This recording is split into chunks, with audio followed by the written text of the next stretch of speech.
All right. Good morning, folks. Welcome to Coffee with Artists. My name is Rachel Wilkins. Delighted to be with you on this Friday morning. Really excited about today's guest. Today, I have Gail Kotel joining me from Philadelphia. Gail is a portrait artist who uses found objects as the foundations for her work. We're going to be having a really interesting chat about a project that Gail has just completed where she is creating portraits of the owners of shuttered restaurants that were shuttered during the pandemic. And she's created them on takeout containers. So Gail, it is a thrill to have you on the show this morning. Welcome. Thank you for having me today. So let's kind of jump right in with this project because it is a really exciting project and it's something that has been picked up by the local press. It's certainly generating a lot of excitement. Tell me a little bit about the motivation behind this particular project. I have to say I was thinking about the origin of it, and I need to shout out to my son, Lucas, and my brother, Josh, because they had a lot to do with helping this formulate in my brain as it came. A lot of my work, it happens, and then I realized it's happened. The materials kind of make the work happen as opposed to me saying, oh, I want to make that. And I think this was maybe a little bit organic in that way. I did a takeout portrait before the pandemic a long, long time ago on the plastic clamshells that you get when you go to like a bodega and you have, your salad to go. Sorry, for those that don't know what a bodega is, it's like a little corner mart in New York, Latin-owned corner marts in New York City. I did a portrait on a bunch of those broken up, like my window pieces that are also broken up. So I tend to take the face and then kind of break it into panels, like a grid kind of thing. And that was a long time ago. And then I let that piece go. And during the pandemic, I got involved with a really wonderful project called Portrait for COVID Heroes. And I did a piece on a pie plate that I had. So it's just a metal aluminum pie plate. And I also do a lot of work with bubble wrap, and I sewed bubble wrap on top of the pie plate. And it was a portrait of a physical therapist that works in a COVID unit. And then I guess I had been collecting tins. So like at that point, I had already sort of been collecting takeout containers because we'd been doing takeout, not eating in restaurants. As total foodies, we've really been at a loss during this time, and we've been trying to support the restaurants. And I had a pile of them in my studio. And then I can't really say, oh, I'm going to do this. But then I started doing it. I was thinking about essential workers and, who's essential and what's essential. I'm also a physical therapist. I'm considered an essential worker. What it was like to work during that time, how scary it was to work in the beginning, like just how fearful I was to be around other people, which is my normal day-to-day, like I touch people for a living. Mm-hmm.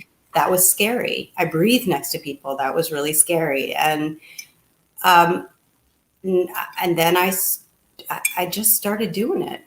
I said, like, what can I do to help? And that seemed like a really nice marriage of things that I love. I love food, talking about food. I love eating food. I love cooking food, and I love painting. And I'm not really a fan of painting on canvas. So. Let's talk about that a little bit because this is not new to you, the materials that you're using. This is something that really for a 30-year career, you have been using found materials, found objects. What was it that initially drew you to that? I know you're somebody who's very environmentally conscious, but what kind of brought you to these particular mediums? I would say that if I have to put it to a date or a time, even as a little kid, I used to do things on weird things. I always would find things around the house and make art out of them. So I guess I've always been doing it in a way. But if I have to look at a time where I struggled with, formal art training and canvas, it would be when I was studying abroad in Italy. And I had these incredible teachers from South Africa. They were banished because it wasn't safe for them because they were a lesbian couple, and they came to Italy and they opened an art school, and they were amazing. And we had to learn everything from scratch. We had to learn how to make the rabbit skin glue, and we had to learn how to make the pigment, and we had to learn how to stretch the canvas, and all in like the old style. Nothing helped or made for us. And it was an incredible process. And at the end of it, we were supposed to do paintings on these canvases that we made, and I just couldn't do it.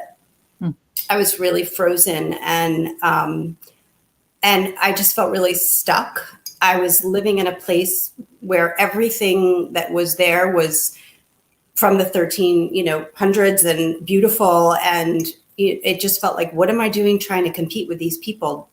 This is just art that I will never be able to do, and it's not my thing. And I used to walk by a construction site on my way to the studio every morning, and I said to my teacher, would it be okay if I painted on something else?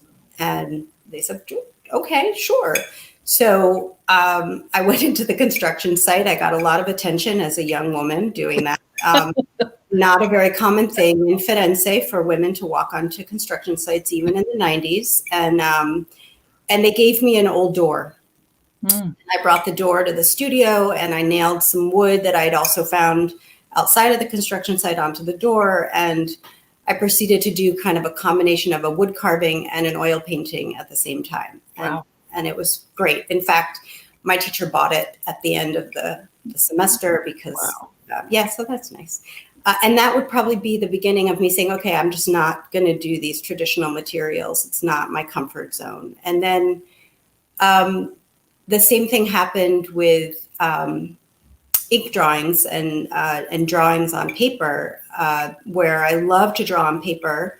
I found that I wasn't as comfortable drawing with a brush, like painting with a brush. I think I just like to make things more difficult. It comes down. Sounds like I mean, I just easy. It's more interesting. More interesting. I feel like if I give myself a really hard job, then I'm going to do it well. And I'm just not a straight and narrow kind of person. So with my ink drawings, I decided that I would use things that I found on my way to my drawing classes.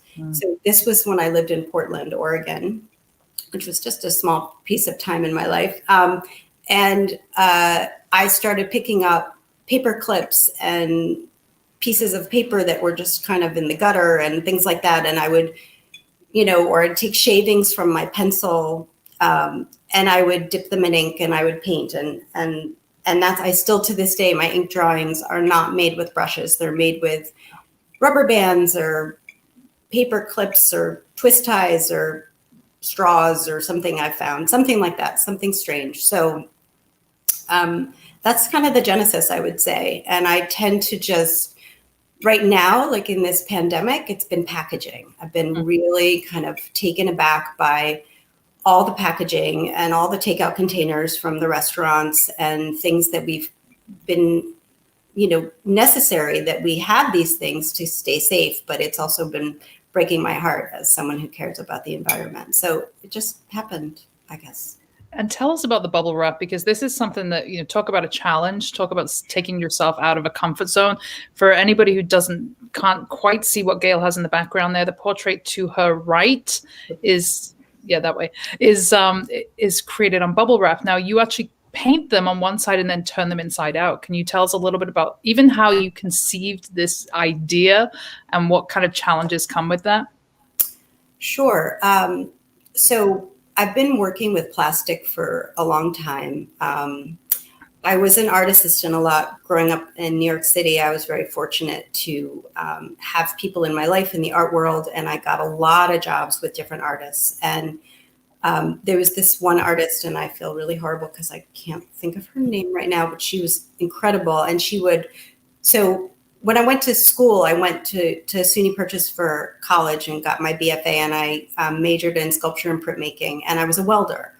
And this woman was a welder, and she would do like metal and velvet or metal and silk. And it was just this incredibly beautiful kind of off-putting perversity of the materials that spoke to each other. And it taught me something about materials and the relationship between materials. And I feel like from that and from my experience with her, I was more open to thinking about being more eccentric with materials that I chose. And I did a series about the Holocaust for my senior thesis with metal and plastic. And I sewed the plastic onto the metal. So I'd make these armatures, they were structures, and there was also lighting elements and plaster and all sorts of other stuff. But it was a kind of the ability to be free to do mixed media. And then I would sometimes stretch plastic onto things. And one day I was like, I'm just going to paint on this. And then I've always really loved how patterns can change work. So, the surrealism and the pointillism and the impressionism. When I was a little girl, I wanted to be an impressionist painter. I wanted to go to sleep and wake up and be in the age of Mary Cassatt, and I wanted to be her. Like, it was just a big thing for me. And so I've come to be able to use the materials as a way to create the patterning, and bubble wrap just seemed like an option. And I've also done all this reverse painting for a long time, where I transitioned from traditional monoprinting to actually just painting on the glass and then turning the glass over, and you look through the non-painted side. And then there's a piece above me, which is an older piece also, that's a window. For 10 years, I did paintings on windows, old windows. And then I started breaking the glass in the window and building out the panels and then changing the direction of the panels. And when I was done with that series, I moved into bubble wrap. Wow. And the mailers that are my more recent bubble wrap are really a comment on all the Amazon stuff that we've lived with. Before that, I would take bubble wrap and I would stretch it over an old found frame, kind of like you'd stretch canvas, sew it on, and paint the bubble wrap. So again, you'd look through the bubble wrap on the bubble side, but it's painted on the flat side. You can't paint on the bubble side. It doesn't work very well. So one of the challenges I've, just from knowing you for the past 12 months, one of the challenges of the pandemic for you has been that you haven't been able to have people sit for you in person. You're somebody who likes to be in that moment and create from a live human being. How is the adjustment? How has it affected your work, would you say, having to work from photographs? I was really resistant in the beginning to that. And I just was painting my poor people that were living in the house with me. I did my fiance like more times. Did you move in a few strangers? And I did my son. They couldn't get away from me. There was this period when I was in college and I was working on this etching series, and they were a combination of like thumbnail sketches and fire drawings, which are, when you pretend that there's a fire and you have like 30 seconds to get everything down and that's in front of you so that you can show it to the insurance person. I don't know. This is an art school thing. I didn't make it up. And these etchings were like a combination of like a little thumbnail sketch and a fire drawing. So they were quick, fast sketches that were small. And I was doing people in my life, the poor people in my life. I would follow them around and do these little quick sketches of them doing everything. I remember at one point my father just losing his temper completely. Like, you can't come in the bathroom. So I feel like that's what I did to the poor people that lived in my house. And then when it came time to do the work the project I'm doing now, the takeout portraits, obviously it's not an option. So I was forced to work from images on a computer, and I thought it would really be compromising for me and deadening. But I feel like because I've had interactions, I have to talk to the person and go pick up the takeout container and the first restaurants I was doing, I know a lot of the people because I'm a frequent patron at the restaurant. I kind of have a sense of their energy, and that's really what I get when I'm doing the live work. It's that sense of energy. And so I'm trying to pull that energy from the now photograph on flat image on the computer, but I'm pulling in my thoughts from our phone conversations, from our, conversations in person with each other, from my experiences. I try to pull the energy from the restaurant itself into the portrait, because this is what we have to do right now. Mm-hmm. We don't have a choice. So I'm going to try and pull up some of the images. Let's see if it's going to let us do that. Because you were recently featured by a couple of the local Philadelphia news outlets. Here we go. So let's see if we can do this. Okay. All right. So tell us about this portrait here. First of all, tell us how it was received, because it looks from the picture that this is something that was very well received by the restaurant owners. Yeah, this was really one of the best, if not the best reception I got. This is a very sweet restaurant in my neighborhood called Ants Pants Cafe. It's based on Australian cafes, and the owners, there's 3 owners, which of course, as I started doing this project, I didn't realize there would be multiple owners of restaurants, which cut things very complicated. And they have these kind of cardboard takeout containers, like a clamshell kind of takeout container. And so I had to figure out how to do 3 people with these small containers. So I ended up using 2 containers and building them on each other, and then using another container to create a stand. And they were so wonderful. And they were so excited from the get-go. When I asked them, they were just thrilled about it. And they saw the other ones I had done, and they were really excited to be involved. They had to close their second location when COVID happened, and they had to close, obviously, their inside space. And because of where they are located in Philly here, they can't build an outside kind of venue, because their outside is a bike path, and that's not allowed. So they were in a really stuck situation, and are relying heavily on takeout, or only on takeout. So it felt really nice to be able to include them in the project. They're lovely people. And when I brought the portrait in, they just got so happy. They were yelling and clapping and whistling, and they put it on a cake stand. And when they're not there, when they closed for the day, their breakfast and lunch, they put it right up against the takeout window. And so it's the thing you see when you walk down. It's a pretty busy street in Philadelphia, South Street. So it's great. And it just makes me happy, because in my neighborhood, every time I walk by, I look at it, and it's right there. And it feels like exactly what I wanted from the project. So there's something very hopeful about it. Yeah, they said, one of the things they said so I do this little kind of surprise unveil when I give portraits. I put it upside down, and then I turn it around, and I try to capture it on videotape. These are, when I've had them, they're on Instagram if you want to check it out. And they told me that they hadn't felt happy like that since the pandemic started. And that was just an amazing gift, to know that I could bring them some sense of hope and happiness. So. The power of art in challenging moments. So let's just see if we can see one of the others. So this is Lisa Cosgrove at the bake shop. It's going to be challenging to work in that kind of three-dimensional box. I imagine you flat pack this before you do it, right? Yes, I just had to conceive of what it would look like once it was folded. So I didn't paint it folded. I painted it, and then I folded it. And it's fun. It's in a cake box. She did the cake for my son's bar mitzvah. She's had my artwork in her shop. So it was a very nice extension to then be able to do this work with her. Let's take a look and see if there's any more pictures. I think that was it from that particular series.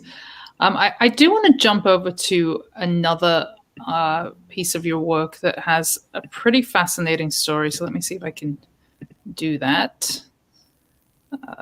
Bear with me 1 second. Let's see, folks. Share screen. Let's try this again. See if the tech gods are on our side.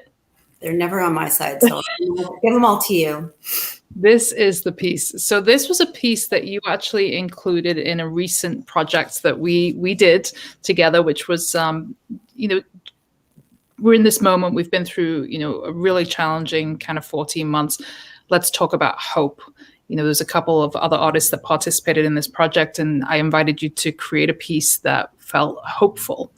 And you had a fascinating story about this piece. So I was wondering if you might be willing to share a little bit about this particular work. Sure. This is I can say this because she's no longer with us. This is a former patient of mine. I do kind of marry my worlds.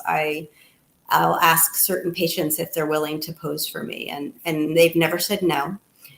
So I have a lot of paintings of patients. And Mary Louise was one of my favorite patients. She's a beautiful person, and she was very proper and had incredible manners and loved tea, and I love tea. And so I said, well, when you come to sit for your portrait, like, we'll have tea. So I made like a whole high tea for her, and found out during the course of the portrait sitting that she was somebody who liked to shoot guns, which was kind of surprising. And that, she and her husband went to this gun range near my art studio, which is how it came up. So, I used to come here to shoot, guns at this gun range. And I was kind of taken aback by that. So I had named this piece Gun Range. And at the end of I also treated her husband. And at the end of his life, he had a lot of senility, dementia, a little bit of Alzheimer's coming in. And he had the kind that you get paranoid with. So one day she had laid out lunch and noticed that he wasn't there, and went to find him, and he had a shotgun and he was pointing it out on the street. He thought people were going to try to, kill him. And he was sure that something, he had to protect, and he was going to be shooting people on the street. And she was incredibly brave. And obviously, if I'm telling the story, she lived to tell the story. So she was able to convince him to point the gun at her, and then was able to talk him down enough to get the gun from him and call the police and have the police come. And turns out they had 47 guns in their house. Wow. Yeah, a house that I had done home care work in. And I was glad that I didn't know that at the time. Wow. I know, sweet teetotaling. Lots of guns. Anyway, so they took they confiscated. She gave them they took the guns, so that was good. So I think that the piece ended up really becoming a very different piece to me. It showed her courage, her tenacity, and also just how things happen with guns. I mean, guns are not my friend, and obviously not a friend to many people right now who are losing their lives unnecessarily. And just, it speaks a lot to me. So that's where the piece is a very treasured piece to me. It's certainly a very powerful piece. So, when you create portraits, it's often you're taking something very vulnerable, right? You're creating your interpretation of what you see, which might not always be what the person sees in themselves. Can you kind of give us some input into perhaps some of the experiences you've had when you do reveal that, and how does that feel as an artist? And do you put weight in how they are received, or is that just something that you can separate from? Well, I'm not flattering to people in their portraits, and it's not intentional, but I wouldn't exactly say that I paint pretty people. Well, I paint pretty people, but I don't make them pretty. And I tend to warn people before they sit for me that that's the case. One of the things that I do is I really am interested in the lines in faces and the sort of angles and shapes that are in people's faces. And when you pull those out, you tend to age them. Not intentionally, but that's what happens. And so I have to have that conversation and make sure that the person is comfortable that that's going to happen. Most people have been really happy about it. I did have a really powerful experience quite a long time ago. I was doing a monoprint of someone, and people aren't generally seeing the piece as I paint because of just the setup. So when I was done, he came over to look at the piece, and I pulled it. So the monoprint, you paint on the glass, and then you put the paper on, and if you have a press, if you're lucky enough to have a press, you run it through the press and you pull it. Or in this case, I would use a wooden spoon to rub the piece. And when I pulled the print off, he started to cry. And he said, when he could speak, he told me that he hadn't seen his grandfather in 30 years, and he felt like he was looking at his grandfather, and it was beautiful. So that's a moment, that sticks with me.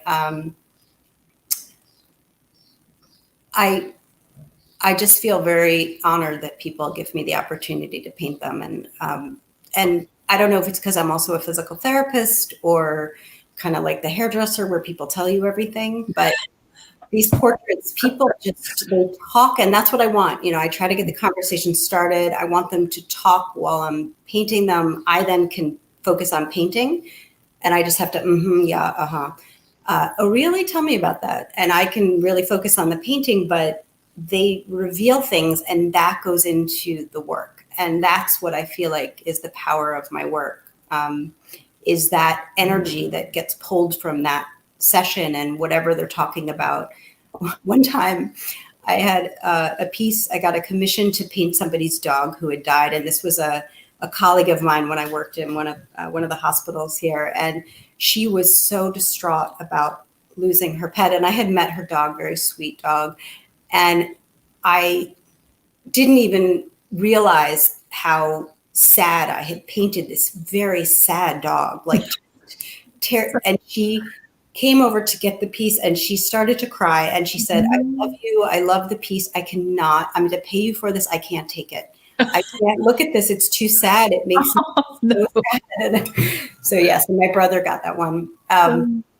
But it, really, whatever's happening, it goes into the work. You can see it in the work. And even when I'm in the studio, sometimes I paint in a really amazing place that's been closed here in Philadelphia called the Philadelphia Sketch Club, which is the first sketch club in America, which is neat.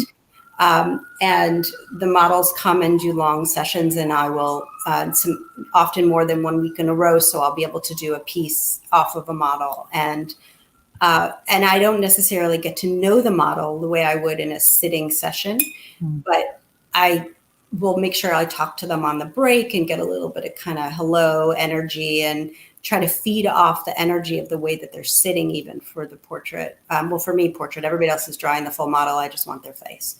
So it's important.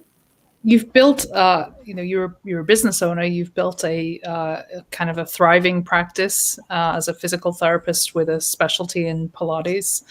How have you managed to keep your art practice engaged and going with such a? I know you personally. I know you have a pretty grueling schedule. How have you been able to separate and make time and make space for that? Not a lot of sleep. Really, sleep isn't my friend anyway, so it's all right. I've always carved out at least part of 1 day a week to do art. I had this image back in the day when I became a physical therapist. We were a much more sexy career, and you got paid a lot of money.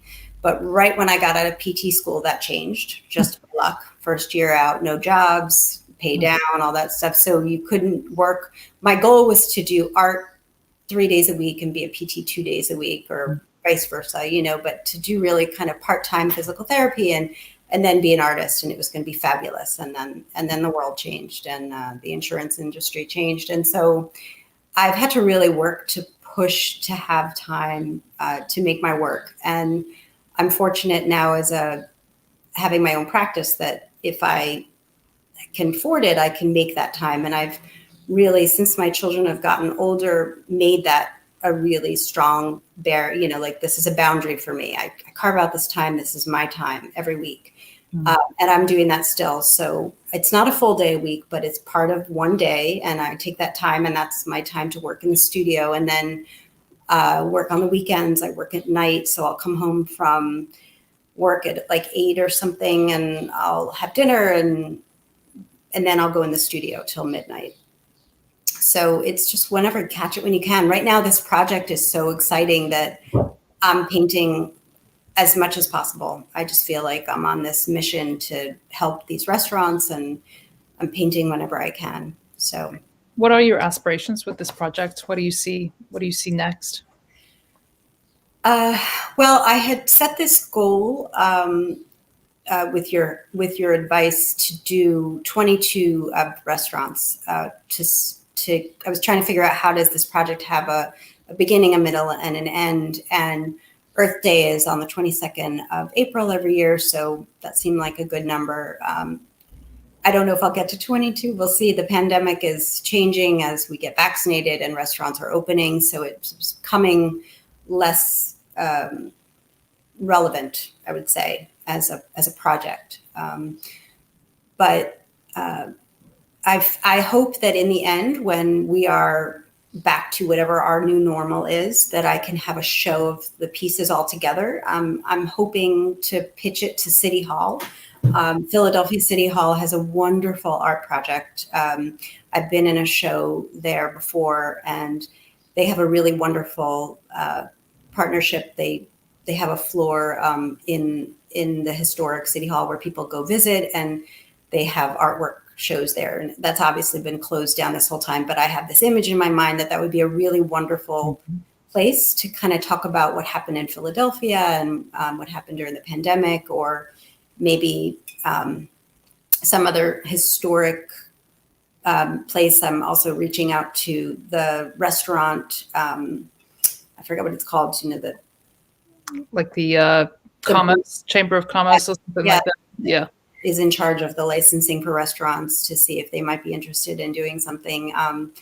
And, I think some of the restaurant owners might want to purchase their portrait in the end. Right now, they're on loan to them. That would be fun. I just bought a piece by to one of my favorite restaurants in Philly called Don Don, and they were so proud. It was wonderful. They put it up while I was there, of course, just like, a Jewish mother, the Chinese mother. Let me cook for you while you're here. It was wonderful. They were fabulous about it. And that's wonderful. Just the idea of having this work up in restaurants and having people be able to get exposed to my work. I'm hoping, of course, for commissions, and I would love to take out portraits for people. And it just, you want to take out portrait yourself, go ahead. I'll bring me a takeout container from something you've eaten, and I'll paint you a portrait. So, preferably not a dirty container. Yeah, I wash the containers first. Some of them even get gessoed, What would you say is the most rewarding part of being an artist? For me, it's generally when the person who I've painted sees their portrait. I would say that's the first answer. And then the second answer, I've had shows where people have really identified with my work. And I had a piece I did sort of over the course of my divorce. And it's a very fractured, like the glass is all broken and built up off of this window frame. And it's pretty intense. And, when you're in the middle of something emotional, you don't really know that you're doing something emotional necessarily. And so I had the show, and I hadn't even completely left my marriage yet, but I was in process. And this woman was standing in front of the piece, and I went over to see if she had any questions. She started to cry, and she said, "This is how I feel." And I was like, "Oh, is that what my piece is?" She's like, she taught me. I had no idea what I had done until that moment. And so that was really rewarding as well. That has to be an incredibly powerful experience. I feel like people can see things in portraits that they need to see, even if it's not someone they know. I had a show recently, and I I have another series where I use glass blocks and I build them into sculptures and paint on the glass blocks. And this piece, you can look at it from, obviously you can look at it from all the angles. And from the front, it's bubble wrap. And from the back, you're looking through the glass block and you see the portrait and the woman's face is like kind of prismed apart and fractured. And when I submitted to this show, I didn't say anything in particular about it. And when she was talking about the piece, she said, "Oh, this is about the struggle of women being trapped in their place and like being stuck and, closed in and broken." And I said, "Oh yeah, definitely." Sounds good. It's not like I don't feel any of those feelings. That wasn't sure you could record it. what I was going for, but if Right. she can feel that, that's great. Mm-hmm. And I believe all those things. It's not, it's true, and there is, there is this judgment constantly. And I feel like by painting people in these ways where they're on different materials being looked through different ways, one of the things I am really trying to get from my audience is to be able to really evaluate how they look at things and how they judge things and how we perceive people to be. And so the materials can do that. They can force you to look at something a little bit more carefully. So given those kind of responses, my question to you is, you do make complex choices and not just the decisions that you make about the materials, but in the placement and the structure of the faces. What are you feeling? What is the emotion that you are feeling when you visualize what you're going to create and during the actual process of that creating? When it's a piece that I'm doing with someone who's sitting for me, I'm not really preconceiving that. I might have, there's a piece I have where it's a bunch of pieces of plywood that I found that had nails in them. And I put them together and I put them together before I did the painting. A lot of times I kind of mush things together. Like I'll like build structures that are not actually going to stay put to do the piece. And then later I go back and I make them, with adhesives and other ways, I'll actually make them solid so they can last.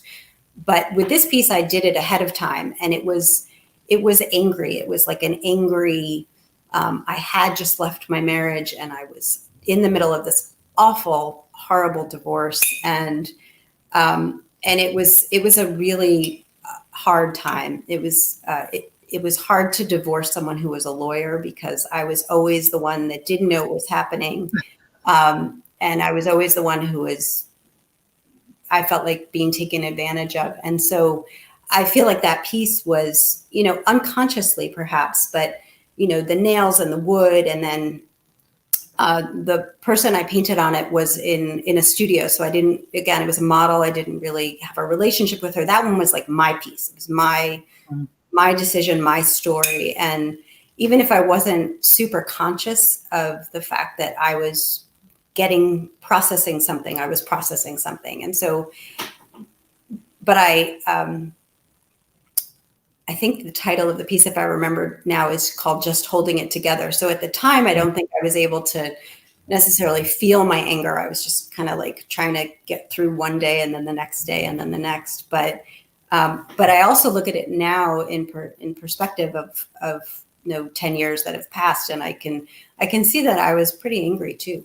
It's got a little bit of that in it. But generally, when I'm doing a portrait of someone, I'm not.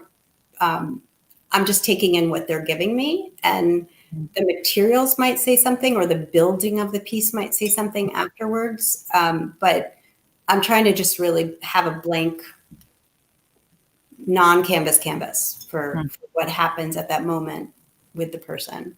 I think it's interesting that you have touched on a few of these pieces almost being autobiographical of your life experiences, but they're other people's portraits. Quite often with portrait artists, they paint themselves frequently as like, what's better than painting yourself? You're the only, you're a consistent throughout your life. And you're free. You're a free model. And you're not going to annoy your family members. Right. Is there a reason why you've not chose to do that throughout the years? I do have some self-portraits. I don't have a lot. I've done a series of three recent self-portraits, but I did that because I was entering a show for self-portraits, and I can't say I love painting self-portraits. I don't really like looking at myself, and you have to do that when you're painting yourself, and so I guess I kind of shy away from it. It's also hard to focus on both the painting and the looking for me. And then there's all this other stuff. Like, then it's like me judging me, looking at me, painting me, and we're such horrible critics of ourselves that I like to look at myself from an abstract sense. Like I like to look at myself without physically looking at myself. And maybe that's a challenge that awaits me down the line of doing a portrait where I'm not looking at myself and I'm painting a portrait about what I think I look like as a less judgy kind of version. But yeah. Who do you draw from? Where's kind of your creative well? Do you have something that you go to? Is it music? Is it, something spiritual? Are there certain influences? I do have a lot of amazing influences in my life. I was very fortunate when I was younger. I got into the tutelage of a couple of people that were my mentors, and they took me under their wing. One was Nancy Sparrow, who you might have heard of. She's no longer alive, incredible. And we used to meet. I felt so adult. I started doing this with her when I think I was like 11 or 12 years old, but we would meet at this cafe in Lower Manhattan, and it was near her loft where she would paint. And we would go, and I would have a cappuccino with her, and we would talk about really deep stuff like politics. She expected me to think about these things at a young age, and I did. I mean, I was New Yorkers. We grew up fast, and her work is very tied into, I'm having a brain moment. What's the incredible organization that goes all over the world and helps people who are in political crisis? Gosh. Yeah. It's on the tip of my tongue. All right. Well, maybe it will come back, but she works with them. Okay.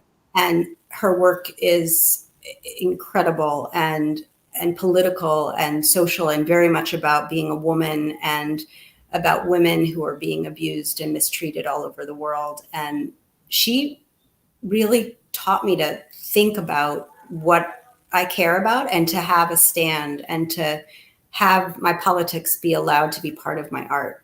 Is it the Peace Corps? No, not the Peace Corps. It starts with an A. Amnesty International, somebody just said. Thank you, whoever said that. Yes, Amnesty International. And then her husband, Leon Golub, he also became part of my life in that way. And his work also incredibly political about abuse and race issues. And then in school, I had a teacher, Antonio Frasconi, who is an incredible, brilliant, also not with us anymore, printmaker. And he did a remarkable series called Desaparecidos, about the Honduras and the kidnapping of people, and his work. He has an incredible collection of work about that. And I had another professor, Margot Lovejoy. All these people have died. It's so sad. They were so brilliant. She did a lot of work about women and women's rights as well. Those were people that were, in my life, alive. Peta Coyne, I was an artist assistant for her.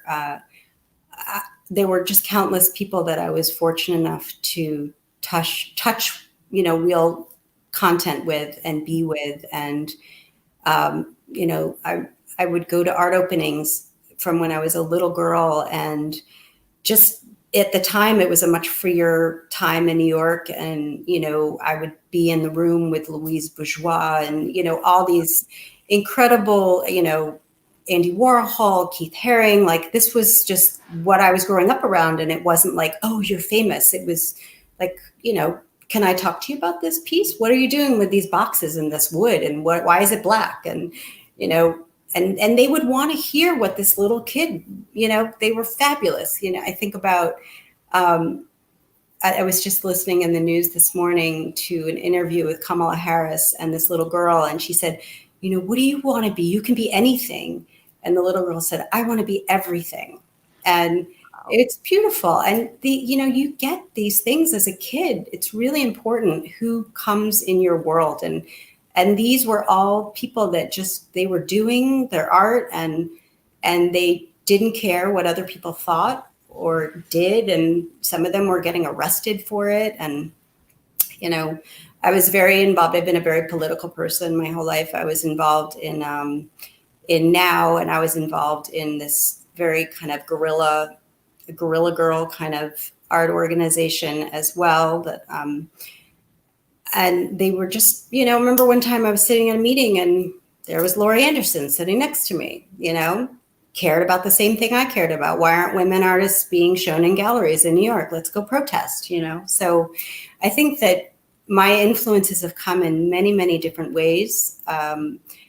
And that the classic people that, are on the museum walls also incredibly important to me. I'd spent so much of my life going to museums. We didn't have money, but museums, they were free and you could go and that's what we would do. And I can't thank my mother enough for that. It was just really incredible to put me out there and let me have that to just soak it in like a big sponge. So what amazing parents to expose you to that lifestyle so young. I mean, it's obviously had a profound effect. My former stepmother was an art critic, and she's the one that introduced me to Nancy and Leon. And she, back in the day when there were less regulations, and so don't think this is horrible, but I started working at art openings at a very young age. Pouring the wine and the champagne as a 13-year-old. I wasn't drinking it. I was pouring it.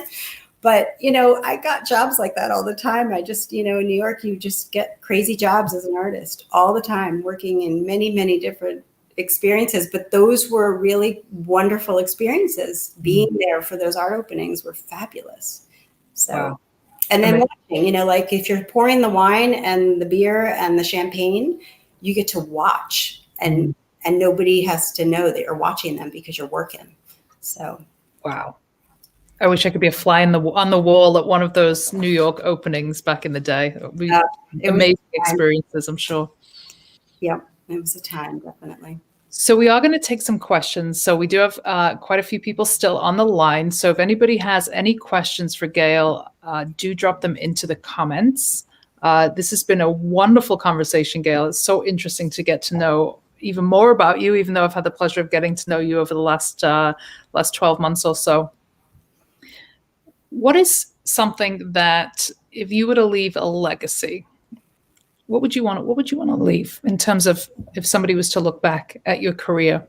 What would be something that would be perhaps a defining moment, whether it's happened already or whether it's something that you hope to accomplish? Right. Well, we all have these fantasies that our work is going to live on,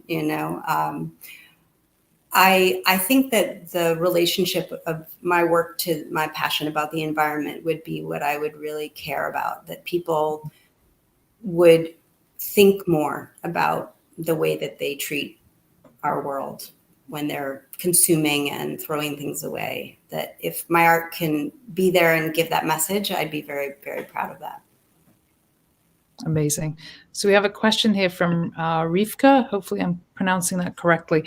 The last portrait of the woman who loved guns, what was the medium? Was it on canvas or was it on paper? That's actually on a piece of found glass, and it also has armature wire on it. Must be a lot of challenges painting on glass, the lack of permanence. I mean, I love it. Again, it's that not being on canvas. Like if you make a mistake, you just go like this with your finger and it comes, it just erases. It's not that, it's not being soaked in, and it doesn't have that,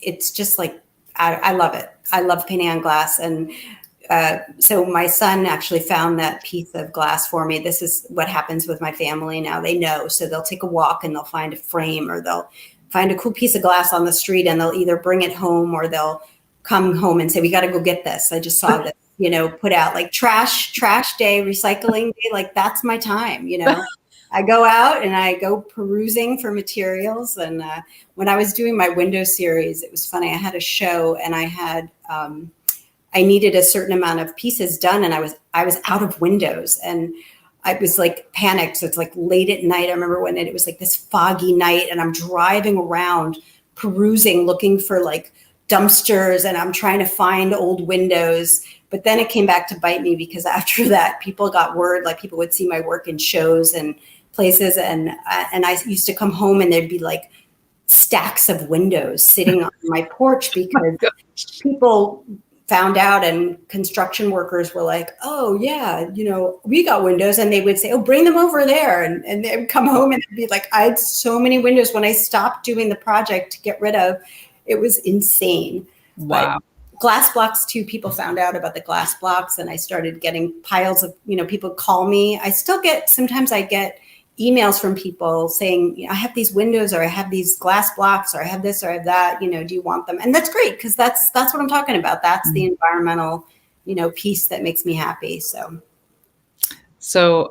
Nick asks, can we see the bubble wrap piece behind you? Oh, sure. Let's get a closer look. So it's sitting on a vase. Don't break the vase. No.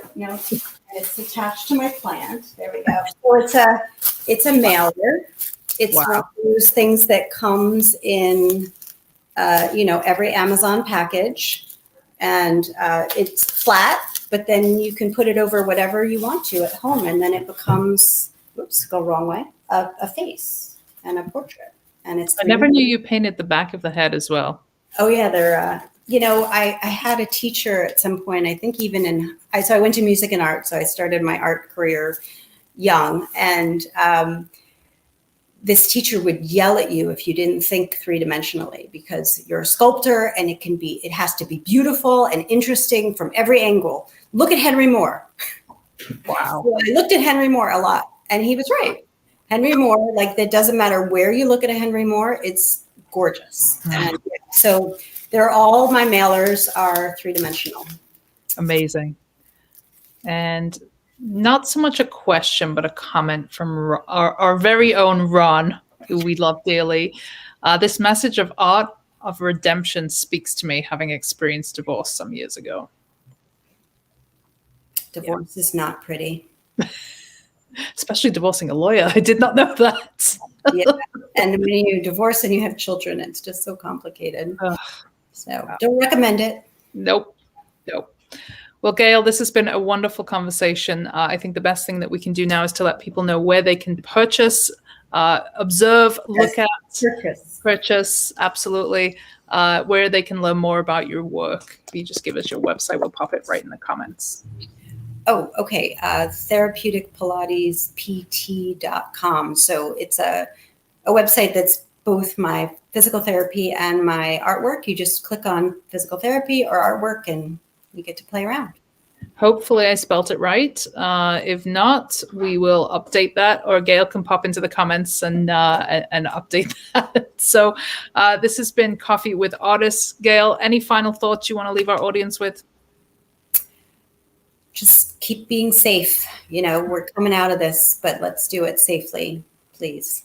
And thank you, Rachel, for thinking of me for this. Absolutely. It's been a complete pleasure, as always, Gail. Thank you so much. Folks, we will be back again next Friday. So we encourage you to hit that subscribe button if you are watching on YouTube. And if you feel so inclined, do share this broadcast and leave us a review. My name is Rachel Wilkins, and I will see you next week. Thanks, folks. Bye-bye.